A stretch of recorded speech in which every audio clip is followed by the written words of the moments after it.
I tried calling him because I wanted to take over my job.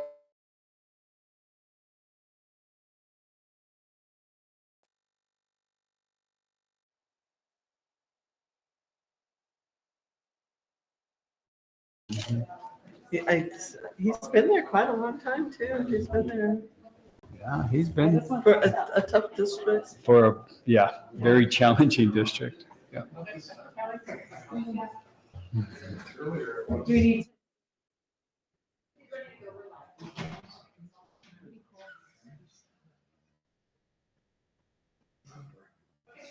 All right, so once again, we're going to go to our Kelly Services report. Mike Chavez, our Executive Director of Human Resources, will be presenting.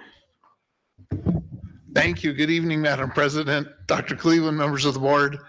It is truly my pleasure this evening to stand before you and be able to introduce to you a number of people who work very, very hard on behalf of all of the teachers and EAs and students in this district in order to provide substitutes for our classrooms.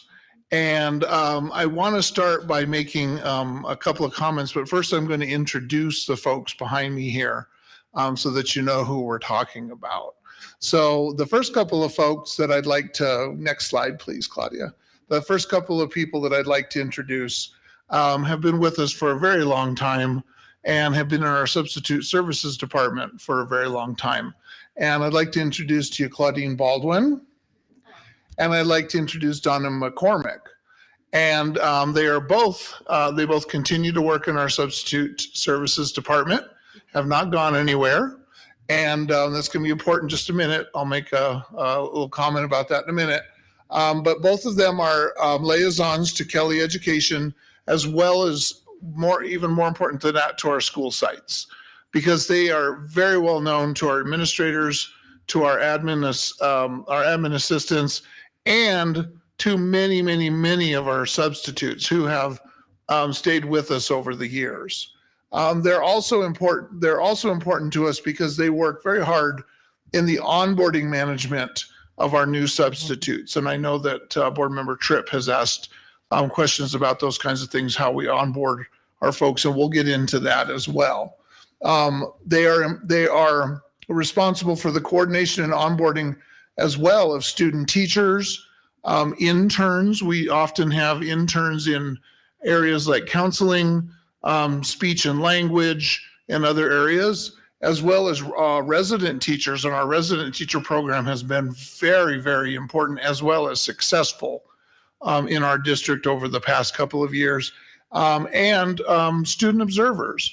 We often have student teachers from different programs who simply need to come in and do some student observing hours. Our substitute services department is responsible for oversight of the frontline absence management program, and they monitor and authorize substitute use and help and assist our admin assistants in understanding what type of sub, and we're going to talk about that in just a minute, because it's not as simple as you think. We think a lot of times that we're simply going to have somebody out sick and we're just going to get a sub. There's a lot more to it than that. Next slide, please. And then I'd also like to introduce to you our partners over at Kelly Education Services. And first of all, I have Marie Hessinger, and she's the account manager who is assigned directly to Rio Rancho Public Schools, and that's her only assignment. She works strictly with Rio Rancho Public Schools. And then we have Trish Prentice Davis, who it says here APS client lead, but she's actually the regional coordinator for the area. So she oversees both APS and Rio Rancho. So she supports Marie with everything going on in Rio Rancho. So we actually have two people who support our district. And so a couple comments I just want to make. I want to make it, I really want the board to understand when we transitioned to working with Kelly Education Services, we really transitioned into a partnership with this company. And the reason we did was because we were coming out of the pandemic.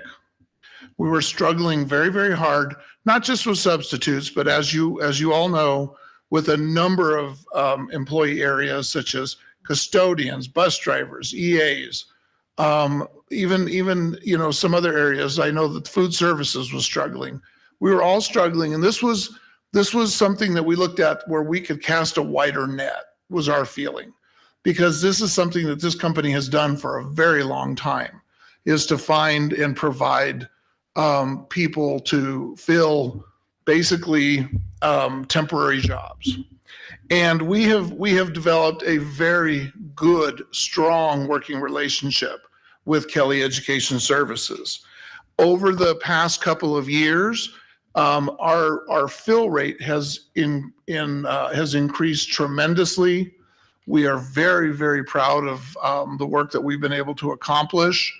The one thing I want you to be aware of, though, that's going to come up in the presentation that you're going to see from Marie in a minute, our requests for subs has increased dramatically as well, significantly. And a lot of that has to do with what I'm going to talk about right now. Is I want you to be aware there's a lot of reasons someone can ask for a sub. Sick is what we think of first, right?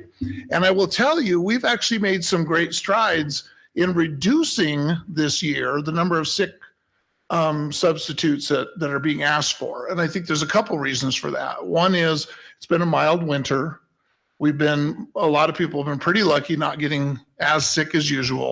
But we've also, the district has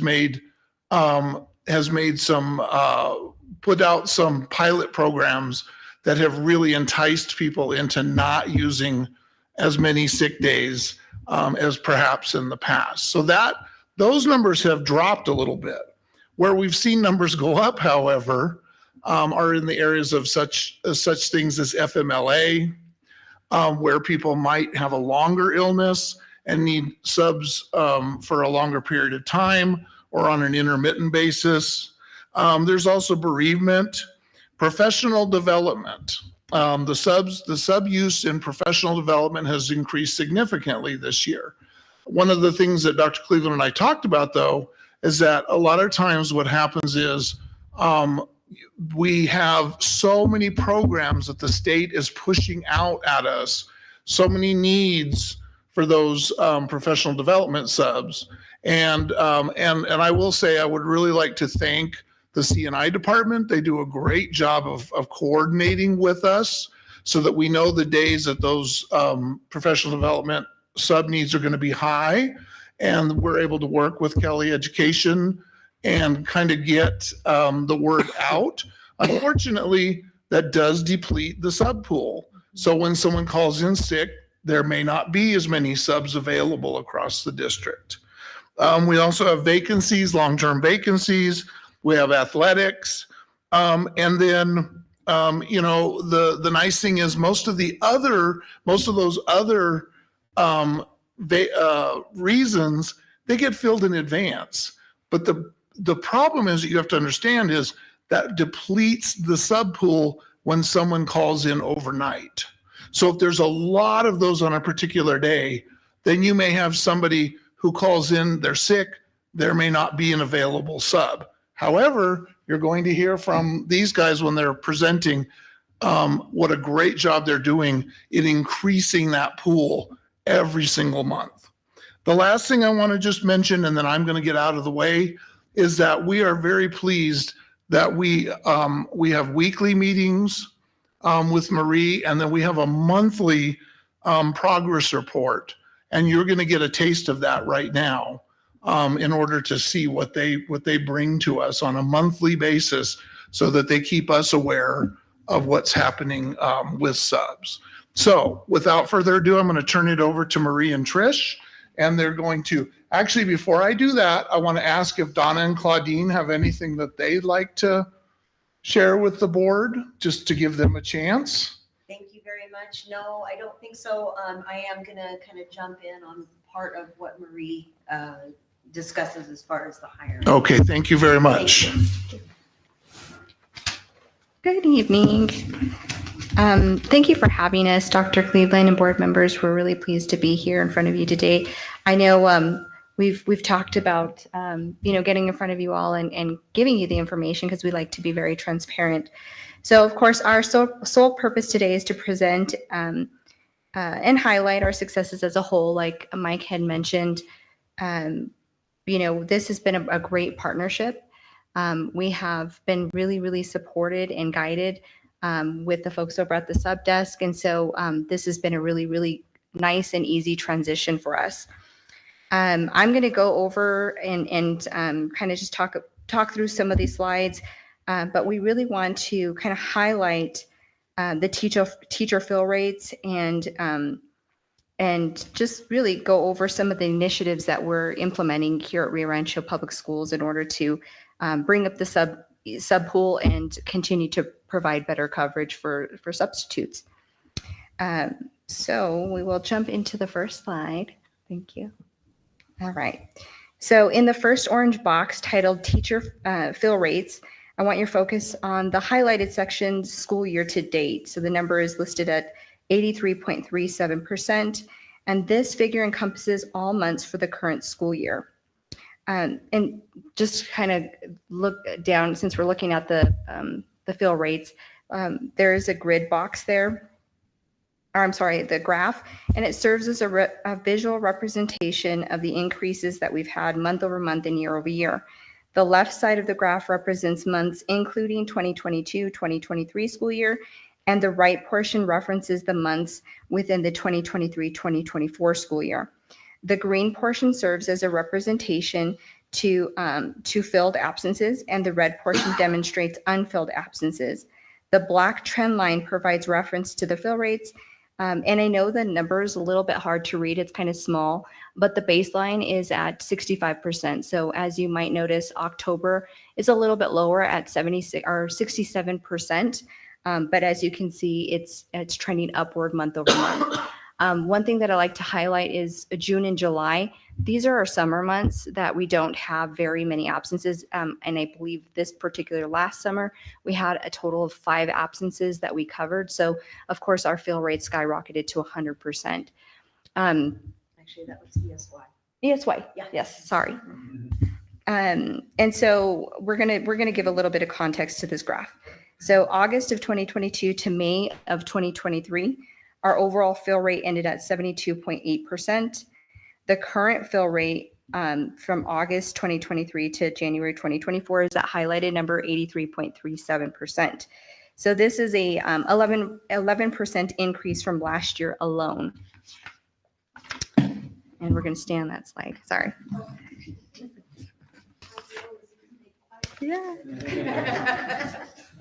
So we're also citing an increase in absences, as Mike had noted. So we are up roughly 1,300 requests, and we're looking specifically at the first semester of last year and the first semester of this year. So we're roughly up 1,300 requests from the 2 different years. So this just demonstrates improved efficiency in meeting the increased demand for substitute teachers. And then when we're looking in comparison to pre-Kelly, this would be August 2021 to January of 2022, we have a significant improvement from 65.41% to 83%. So this is a difference of 18 percentage points since Kelly took over. Mind you, we were just out of the pandemic, or I should say Rio Rancho Public Schools was just out of the pandemic. And so hiring was rough, and I'm sure substitute services across the nation were, probably in the same range in terms of fill rates. However, we still like to take, credit and note the 18% increase. So moving to the second orange box, this references the total active pool. So we're currently sitting at 290 active substitutes. On average, we hire 21 new substitutes per month. Again, that's an average. In the summer months, in the later part of the summer months, we're looking at 30, 40 to try to boost those numbers and prepare for the new school year. A part of 26% of Kelly's attrition is hired by Rio Rancho public school employee or hired as public school employees. And this just represents the quality of candidates vetted by Kelly Education. So what we're finding is we've got these great substitutes. They're working really, really hard with the schools. And they're finding their place, they're finding full-time employment, and we kind of lose that, we lose them to the district. Yeah, and I'm going to butt in there real quick in case you missed that. We are hiring we're hiring those substitutes. We keep hiring them as teachers. So that's why they keep losing substitutes. We keep picking them up as teachers. And Kelly Education made a very, very nice deal with us. We're able to pick them up for no cost after they've been employed with Kelly Education for 90 days. So that's a pretty good deal, because they do all the training with these folks. They do all the onboarding and, in their business. And they're allowing us to pick them up after 90 days. Right. And we have picked up a lot of their employees and brought them on in our district as teachers. Thank you. Let's see here. So the third orange box is our, it's titled as deployment. So the new hires from January and February, we're looking at 81% of those new hires are actively working. We have a few that are student teachers. So of course, sometimes that plays into effect. They can't always take an assignment right away. And sometimes it could even be months that they can take an assignment per their requirements of student teaching. And our total pool deployment is at 91%. Kelly Education has a pretty unique perspective on our active sub pool. We have a policy that indicates 150 days. They must take an assignment within 150 days, which just, it helps us to maintain a healthy active sub pool and focus on those substitutes or those individuals that are wanting to work and again, be active.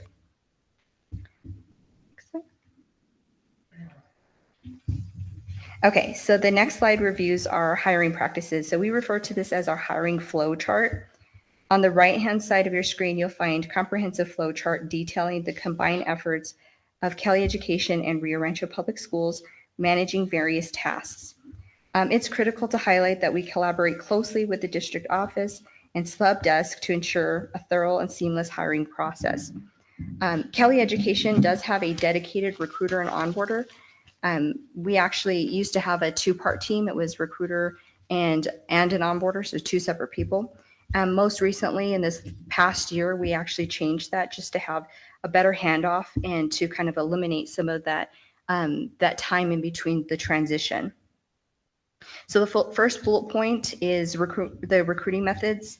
We source talent from diverse platforms such as Indeed, Kelly.com, UNM, CNM, and LinkedIn. We do have a pre-screen and interview process. The process involves a pre-screen questionnaire, an interview phase to narrow down the qualifications to ensure we're building and bringing on quality substitutes that are the right fit for Rio Rancho Public Schools.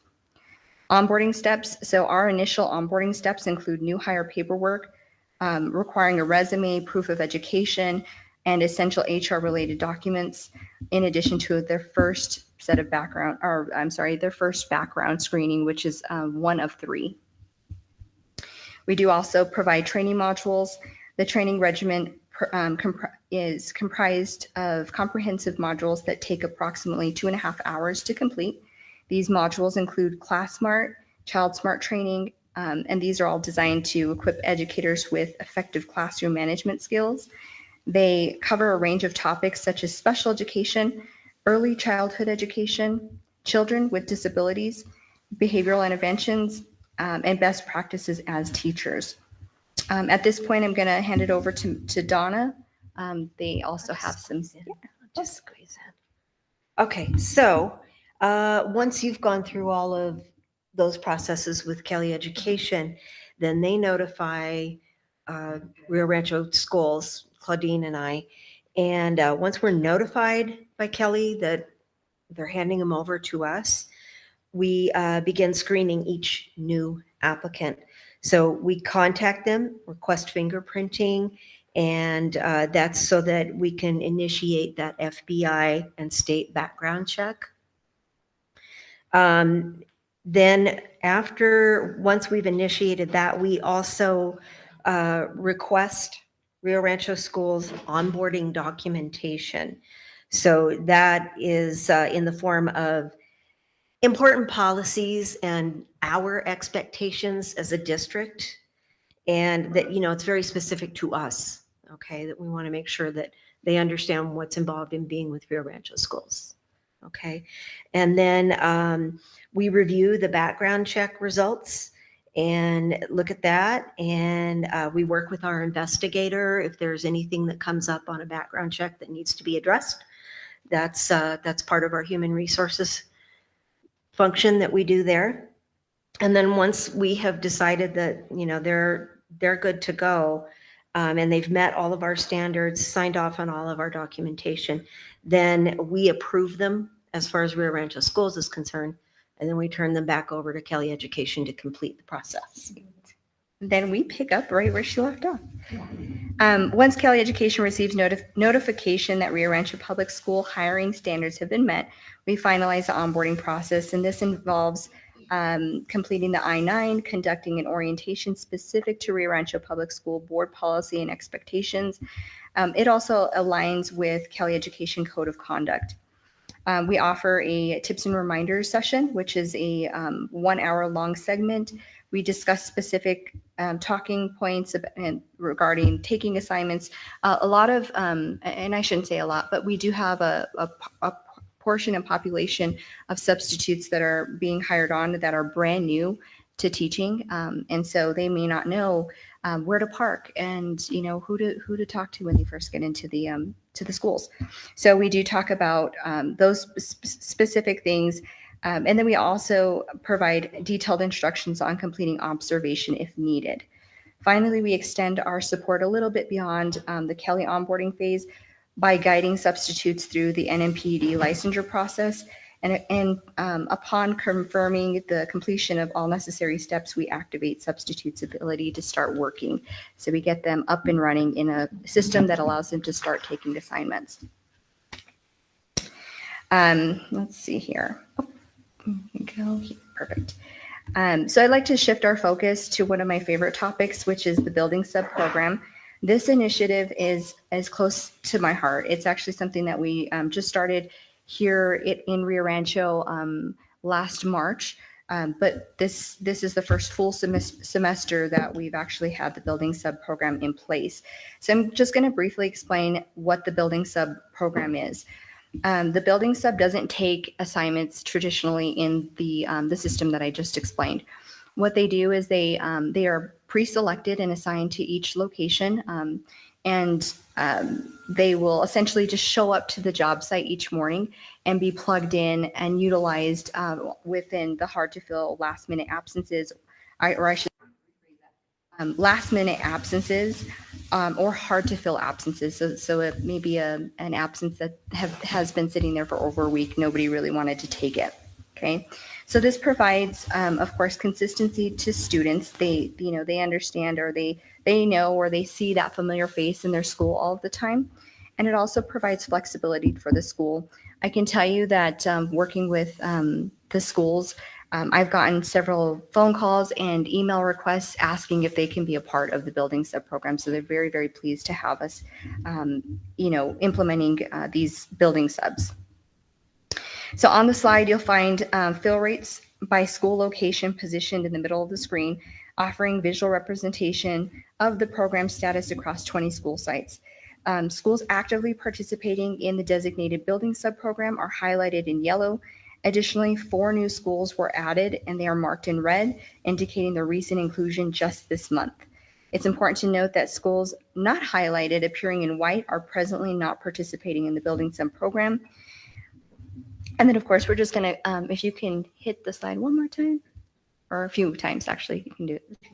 One more, 2 more. Okay. All right. So up at the top, sorry. Up at the top, we're going to highlight the top 3 schools that have demonstrated significant improvements since the program implementation. So we've got Maggie Cordova has, of course, increased by 9%, followed closely by Mountain View Middle School with an 8% increase. Additionally, Cielo Azul has also experienced an impressive 8% growth since the inception of the program. So this actually wraps up the slides. And of course, you know, we have some other new initiatives and some things that we're discussing with the district office and trying to implement. And so we would love to share that with you. And of course, we also are very highly involved in the community. But for the sake of time and also being respectful of, you know, other presentations, we just wanted to really be straightforward with the data and provide you a very transparent look into what Kelly Education is providing for the district. I'd like to mention I'm always available for questions or concerns. And of course, I don't know, Peggy, do you have anything else you'd like to add? Thank you. Sure.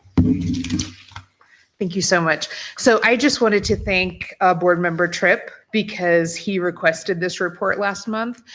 We really were excited to share this with you all. And I know there's been some mystery maybe around what's going on with Kelly. So we were very excited to be transparent and bring it forward to you today.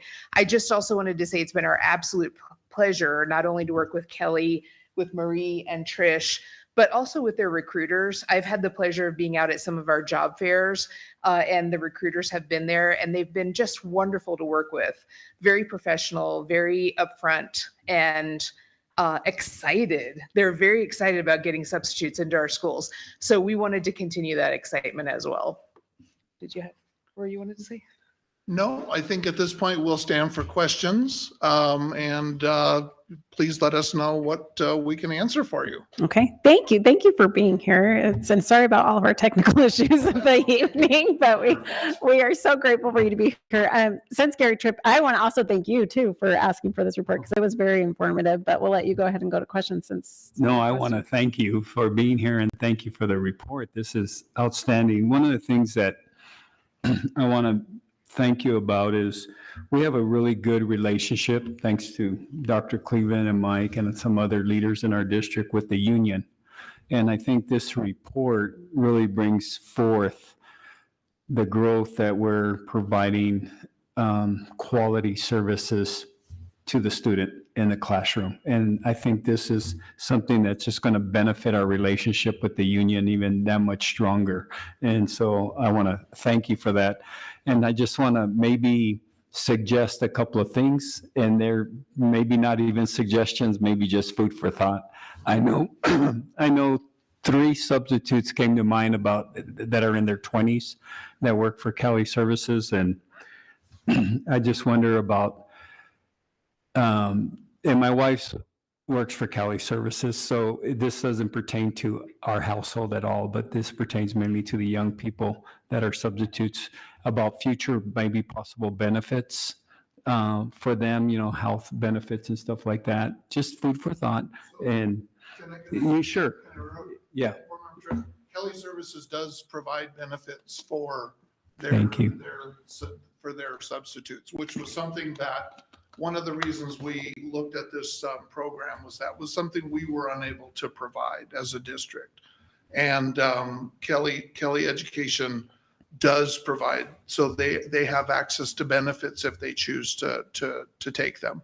Thank you. That's great to know. And I apologize for interrupting you. no, that's okay. That's great news because I just knew 3 20s and I didn't even ask them, but it's good to know that they have that offering. So, and then the other one was about, I'm glad that we're hiring some as teachers. And I was just wondering about those that want to pursue and get into education. Again, thinking of those 3 20-year-olds that I know there's a lot more out there, but just a possibility of educational pursuits for those younger, and I shouldn't say younger, for anyone may be interested in going into teaching because we need them. But thank you so much. This is an outstanding, wonderful. Thank you for the report. Thank you for everybody for what you do. Tyler? Also just want to express my gratitude. I know that, you know, for teachers as well as administrators, it's a huge amount of stress when they don't have the ability to fill positions that are open, and that trickles down to the students. And so being able to have those fill rates is extremely important. So thank you for the work that you guys do to keep that applicant pool and that pipeline, you know, continually moving to hire new people and keeping our schools staffed. So it's very important. Thank you. Dr. Cleveland? I would just ask, thank you again. You know, substitutes are a really important component of making our district work. And as you've heard over the last few years, we've increased requests for substitutes so that teachers can do their professional development during the workday, because it's just harder and harder for people to do it after hours and on the weekends because they also have family obligations. And so as the fill rate has gone up, that certainly has been tremendously helpful for our district. So I want to thank you for that effort. I would like just to ask, I hope not to put anybody on the spot, but can you share, we see some differences in terms of fill rates. Could you share just kind of what your observations are about how we could do better in terms of recruitment and retention of substitutes? So, because it's important, and we talked about earlier being a district really committed to continuous improvement. So is there any feedback you would give us in terms of improving our recruitment and retention of subs within Kelly Services? I'll start with one and then I'll let other people. You want to take? One thing some feedback that I've gotten or I've read from subs is that one of the most difficult things, and I think this, if I was a substitute, I would find this very disconcerting, is to go into a classroom where they might not find lesson plans or a seating chart. And they might have to scramble a little bit to, even if there is a seating chart, there's no lesson plans. And I understand people get very, very sick overnight, things happen. Maybe they couldn't write their lesson plans, but there's maybe not emergency lesson plans. And so they're having to come up with something.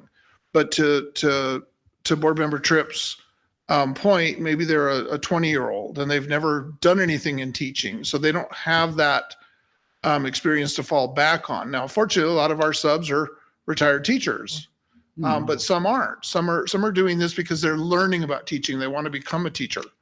And so perhaps they don't have that experience to fall back on. So they're in that classroom, they're kind of lost. And I would say if that happened to me, it would be disconcerting to say the least, and you might not want to go back. So I can definitely, I can agree on that point. I have seen brand new substitutes that might have come in and take one or two assignments and then suddenly they're gone.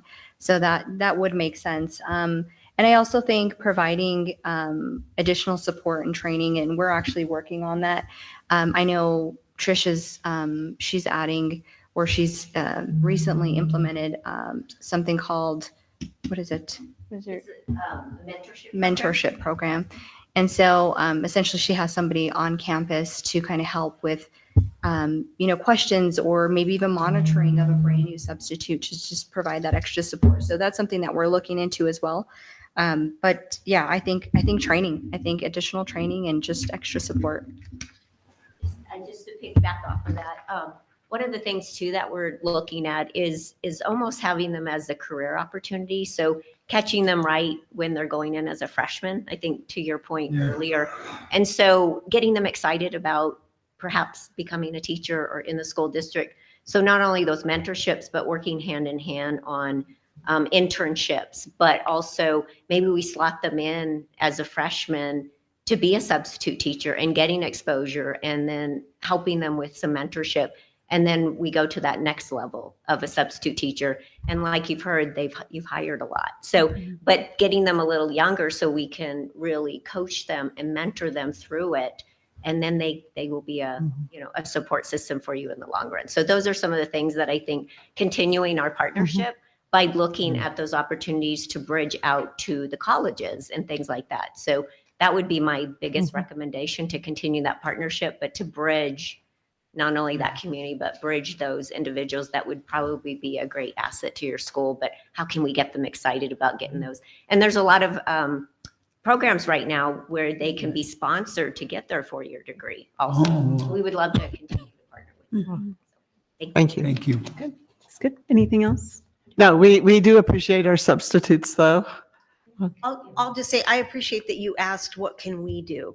And that is something Claudine and I ask ourselves quite frequently, is like, how can we think outside the box? How can we figure out what else we need to do? And I think continuing to stress the importance to our teachers that if you're not feeling well and you're on the fence about whether or not you're coming in, put in the absence. Mhm. You know, the other big part of our job is frontline, and that's our absence management system. And you put in a absence there and subs will know. And so, you know, worst case scenario, you decide, no, I'm going to go into work.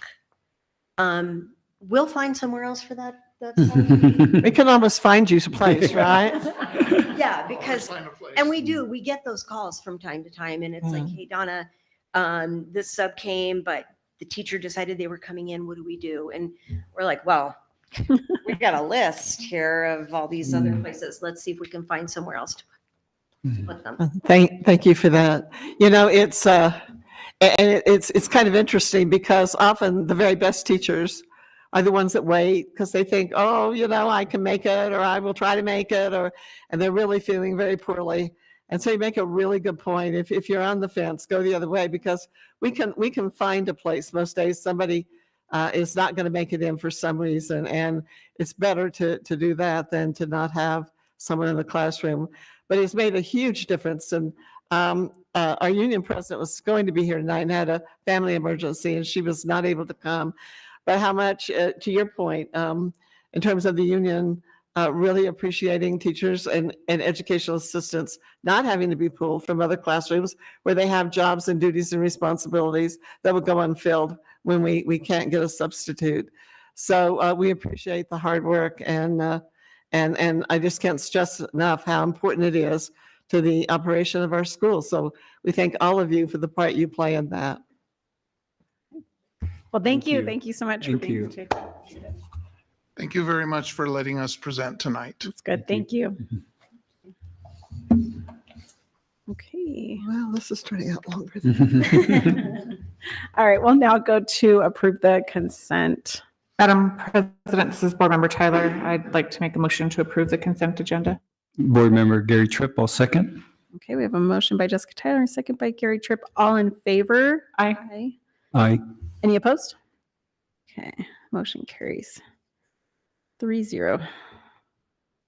Okay, we'll now move into our business. Our first business item will be to consider the approval of a donation to the orchestra program from Mr. George Thomas. Dr. Kurt Schmidt, our Executive Director of Fine Arts, will present this.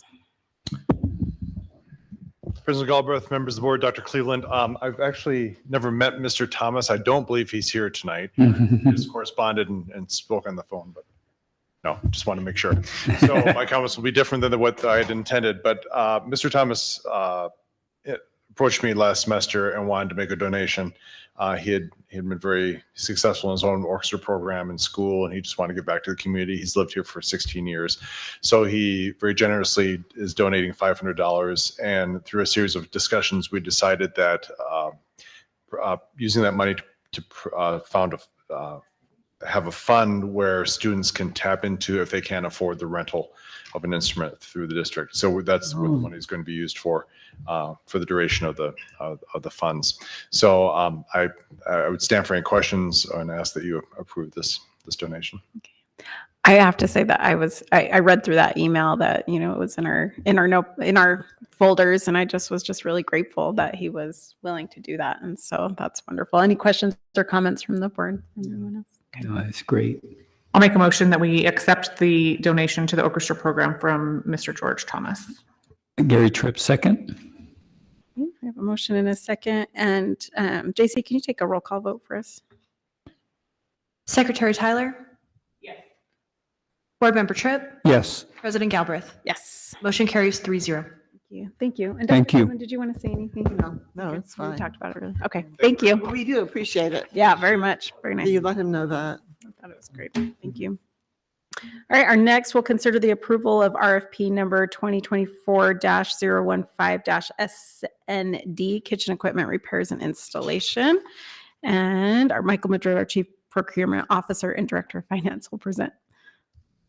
Board President Galbraith, members of the board, Superintendent Dr. Cleveland, I think this action item before you this afternoon kind of falls within the theme of this meeting. I mean, the theme is the continuous improvements. So what we did is we looked at what is the spend limits that we're at for a vendor to provide kitchen repair, maintenance, inspections, things like that. And based on our monetary policy, we were getting very close to hitting that threshold. We were just slightly under $20,000. Our policy indicates that once we hit $20,000, we have to either solicit 3 quotes or we have to find another procurement method that we can piggyback against. And in addition to hitting those thresholds, it was determined after talking to Felix that there's other grant opportunities that he can acquire equipment that could kick that spend beyond $60,000. And because of that, the only procurement methods that we could use to purchase those services is through an RFP or ITB or to piggyback an existing contract. So we took the position to be proactive and let's initiate our own solicitation so we can generate our own price agreement. So what you have before you this afternoon is a request to make an award to a company called Mechanical Systems Incorporated. As indicated, this was an initiated procurement on behalf of the Student Nutrition Department, and will establish the opportunity for a contractor to come in and provide maintenance, repairs, installation, and installation of new equipment, especially as it relates to the 2 grants that we talked about. Even though we only have 1 response, we still have to go through the verification and the requirements of an RFP. So the evaluation committee took the information that was provided by the recommended vendor. We went through the scoring. We ensured that the vendor was responsive and that in fact was a value to the district. And because of that, the recommendations coming before you this afternoon, we feel that that vendor that's performing services not only has experience with us in the past, has experience with K-12, and we feel that they could be a good partner for the district. And with that, I'll turn it over to Felix if he has any other comments or if you have any questions on the procurement process. No, Dr. Cleveland, members of the board, again, it's just being proactive on our end, based off of my observation and some assessments that we did throughout the district. We have a high need on replacing a lot of our kitchen equipment. And luckily we got a good grant to go ahead and allow us to do that. With that being said, it's good to get some individuals that know what they're doing and have worked with the district and familiar with the district and able to perform the essential functions of the bid. And so we're happy with Mechanical bidding on this RFP and hope to do some work with them. And so thank you for the support for allowing us to present on this today. Thank you. Thank you. Dr. Cleveland, did you want to add anything or? No. Okay. I didn't have anything, but thank you for your hard work on this and for being proactive. Yeah, thank you so much. This board member Tyler, I'd like to make a motion to award to Mechanical Systems for RFP number 2024-015-SND for kitchen equipment repairs and installation. Board Member Gary Tripp, second. Thank you. And JC, can you take a roll call vote for us? Secretary Tyler, Yes. Board Member Tripp, Yes. President Galbraith. Yes. Motion carries 3-0. Thank you, board. Thank you. Appreciate it. Okay. Well, now go to our next item, which is the 24-25 school year instructional calendar. And Peggy Johnston, our Director of Human Resources, will present. This is always the big item. Like this time of the year, I get so many inquiries. Well, President Well, it looks Galbraith, a lot like last Dr. year, this Cleveland, year. and members of the board, thank you so much for letting me come back up here again tonight and present the draft calendars. So at the request, as Dr. Cleveland said, at the request of some staff members, the community, we did put together a 2-year calendar this year. They are separate though, of course. It's the 2024 school year and then the 25-26 school year. What we really want to stress, however, is 25-26 is very tentative. We really encourage, even if you all are pleased with it and you want to move forward with it, we really encourage our staff and the community not to necessarily make plans where they're purchasing tickets, making reservations, anything that they might be putting money out for, because we never know what's going to happen, of course, with the legislation next year.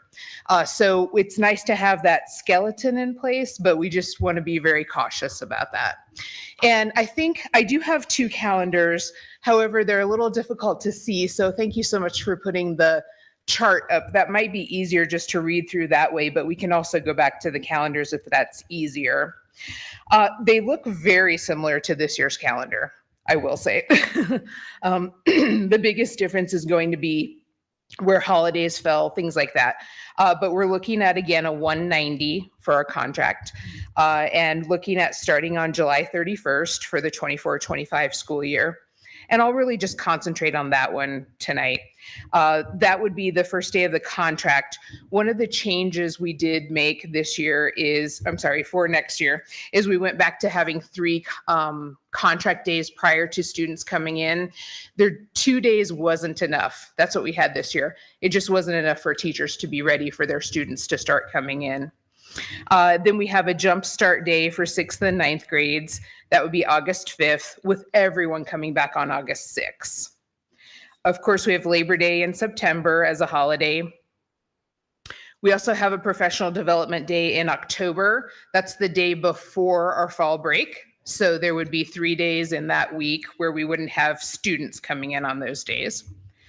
The fall break, keeping that at 2 days, definitely popular. We don't want to go back on that and not have the 2 days of the fall break.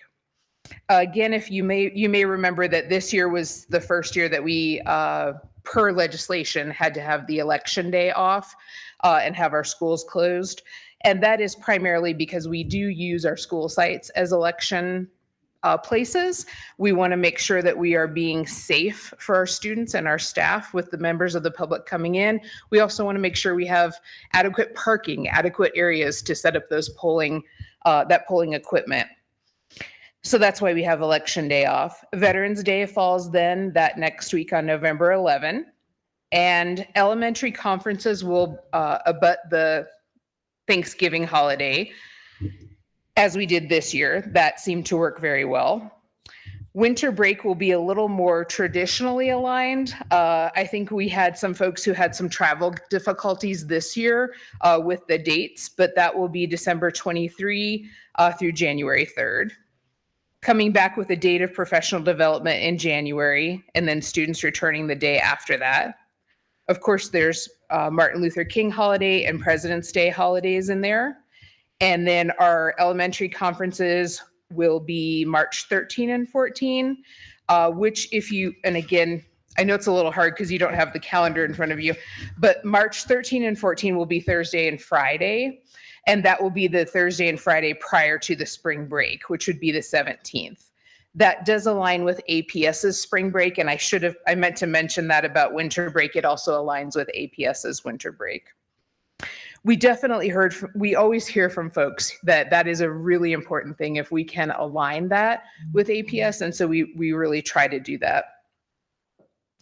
The vernal holiday will fall a little later in April this year. So it's April 18, with a professional development day being on April 21st, which would give families a little bit longer weekend if they'd like to travel during that time.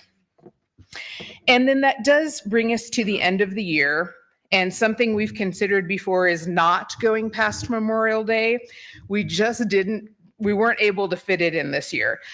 So what we ended up with was a final day being on Thursday, the 29th. The feedback I got from several administrators was that the majority of their staff are fine with coming back after Memorial Day if they're coming a few days. It's coming back for the Tuesday after Memorial Day, and that being their last day, that they really are not going to be happy about.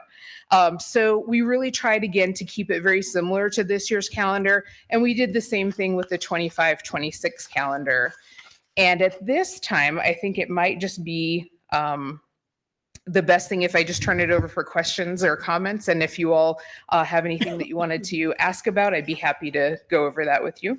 Yeah, thank you. And thank you for checking it. And when I was going through it today too, I had both. I had the APS calendar up too. So I did think it was sad we have to go to school after, but that's okay. It looks like, so for the secondary schools, it would probably be 2 days of finals. And then that third day will be their makeup finals day and such. So to me, it looks like a really good calendar. Gary Tripp, did you want to? I think it looks really good. I had one compliment and then just a suggestion. The compliment is January 6th being All Kings Day, and I just know that's important to the Native American community. I know there's a lot of celebrations in every pueblo and every reservation, and I see it's off for those kids next year. On the next year's calendar, it's on a Tuesday, and I know it's difficult, but it may be as a tentatively just something to keep considering for the Native community, the Native American community on the following year. I know it's a Tuesday, January 6th, All Kings Day, but I know it's a very important day to them. So thank you. Thank you for Yeah. bringing that up. Absolutely. We'll consider that. All right, thank you. Jessica Tyler.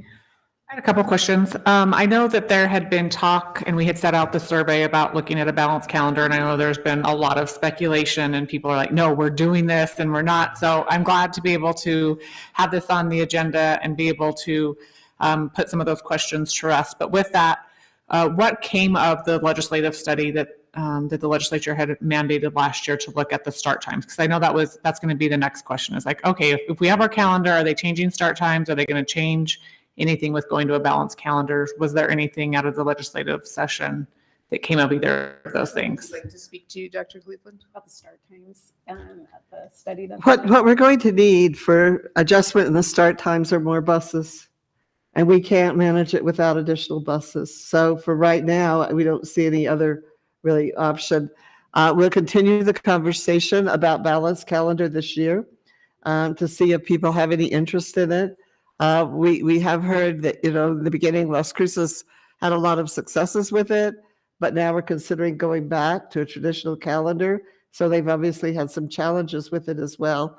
The start times are killing us, but what we need are more buses. And so we're continuing to see if there might be some way to look at that through Yazzie Martinez and some other possibilities. But I forget how many buses it is that we would need. Lynn, do you know how?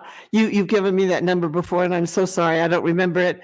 But to get back to us to not having the 2 tiers of elementary, what were the number of buses that you said we would need to have? It would be about 37 buses that we would need to go to 3 tiers. Okay. That includes spares, because we'd have to have additional spares. So, Dr. Cleveland, have we heard anything as far as the state forcing us that way, as far as the start times, going? Are you referring to the switch in terms of the high school times, start times that just got dropped this year completely? And I think there had been, I'm sorry, I did not understand what you were asking. I think there was just so much pushback on it that it just wasn't brought up. I would add, though, this is not the session that you discuss those kinds of policy things. Unless the governor put it on the call, it would not be discussed this session. So it could come back up next session, and I don't know whether it will or not. I can tell you what one legislator said to me. We're so sick of calendars and all of that. They would like to get back to talking about other things. And so much of this session, even though it wasn't really geared for that, was spent on talking about calendars, but primarily the 4-day districts. Okay. And it's, so I don't know if it'll come back up next year, but it was not on the governor's call. Therefore, it could not really be addressed this session. Right. Yeah, I just knew she had mandated a study to be done for it that would have been done or would be due to have been reviewed this session. So, but I didn't hear anything about it either. So I guess. You want to add something else? I'm sorry. We just saw you there. Do you want to add anything before you sit back down? No. For me, no. I didn't know if you had other questions. That's good. Okay. So I appreciate also having a draft for the second year. And again, I just want to make sure that the plan would be able to maybe adopt that as a draft, knowing that there could be changes. Because I do think it's helpful to put to rest. There is a lot of, anxiety and questions, both from teachers as well as families, on would we adopt a more balanced calendar. And so I think this would send a strong message that our intent is to stay with the 2 years. However, I know we had said previously that we would do a further study on that. So I just want to have that conversation before we make any type of motions. And we are planning to work on that this year. Yeah. Yeah, it's been interesting because as we've been looking at it, I've been trying to talk to the community and sports and all those things. I think it would just, I don't know, it would definitely take, I think a lot of the schools would have to go that way into that balanced calendar for it to really work, which is probably why Las Cruces is looking at changing back, not because it's not wonderful for vacations and stuff, but it makes a lot of the extracurriculars really difficult. Well, we actually heard from the APS chief of staff that APS was considering going to a balanced calendar. Mm-hmm. But I don't think any of us know where that will go because they're getting a new superintendent Mm-hmm. and things might change a lot with that new leadership. So, but we actually were contacted by APS saying, stay in touch with us because we too are looking at a balanced calendar, but don't know where we're going to go with it. Certainly have not decided to go that direction, but they were considering it for several reasons. And I think one of the reasons they also were considering it is transportation. And so it's, and we still have a lot of people within our own district that are really advocating for it, who've been in those types of school calendars before and loved it. But again, as to your point, we don't know what the overall environment was, what they were working within, where maybe it was more feasible in that environment than it might be. But we'll continue to look at that. Okay. Start times are probably one of the biggest pain points with our families. That's what we hear. It's just so hard, particularly those that bring children to school after 9 o'clock. And that just doesn't really fit with the workforce that most people work in at all. Yeah, and so like I said, with us taking action on a calendar, I would think that would be the next question we would get from families. So I just wanted to be able to kind of say that there's no plans on changing, and there was no legislative action mandating any type of change, so that can put them at rest. So that I would make a motion to approve the 24-25 school year instructional calendar as presented, and then approve the 25-26 school year instructional calendar as a draft. Gary Tripp, I second. A motion by Jessica Tyler and a second by Gary Tripp. And then JC will take a roll call vote for us.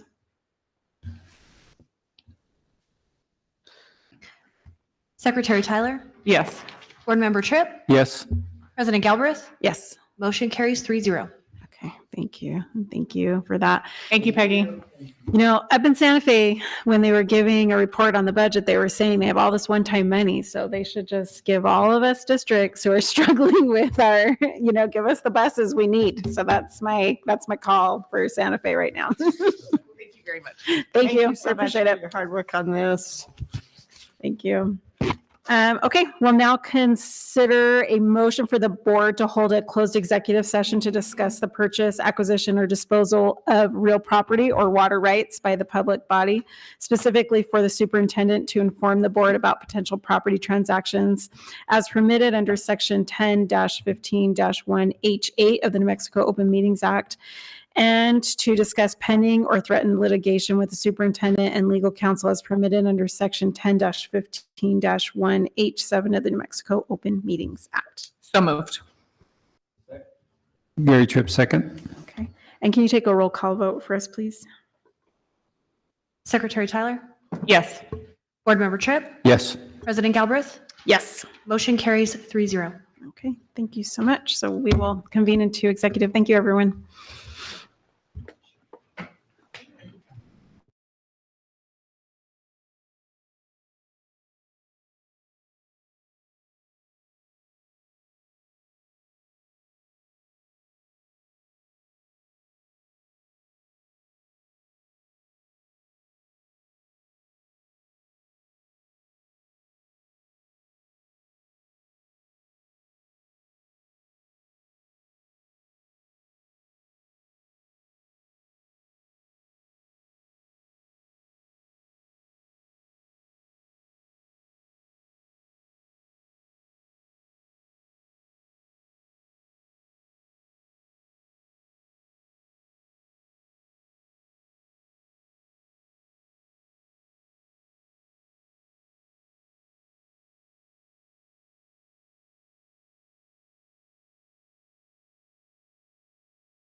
Okay.